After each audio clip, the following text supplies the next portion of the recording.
Toyota found an elegant solution to this how do you develop scientific thinking issue or problem, and that is they turned their workplace into a training ground.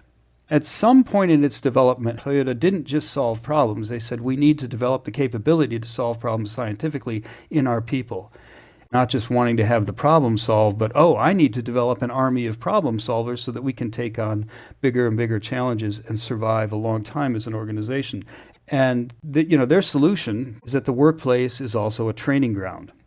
So here's kind of a coaching chain schematically depicting something we saw inside of Toyota, where one level coaches the next. It's not the only way to do coaching. It happens to be the way it is done a lot at Toyota. And what they're doing is they're combining teaching, or coaching/practice, with working. And an interesting thing about this diagram, if you look at it, it's also how they align the organization toward goals. So they're getting work done, they're practicing a scientific thinking way of approaching goals and problems, and they're aligning organizations, all by doing the same thing. That's a fairly elegant answer. What we found is that if you practice this at work, people take it home. The effect is not just at work, it spills over.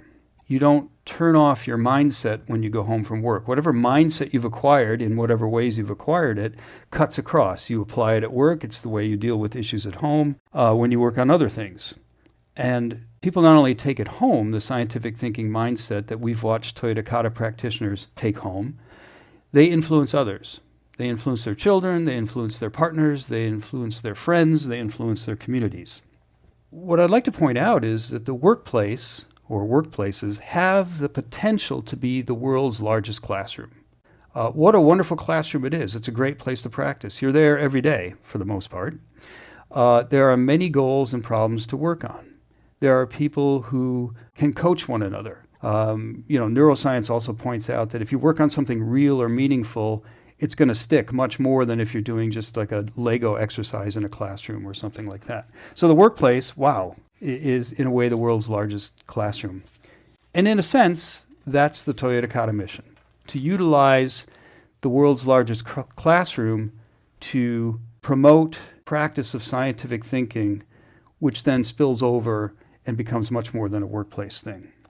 You, sitting in this room, and myself, and many of the other Kata geeks around the world, of which there are thousands, are not just working on a problem or a goal at work. You're also a teacher and influencer in the largest classroom in the world.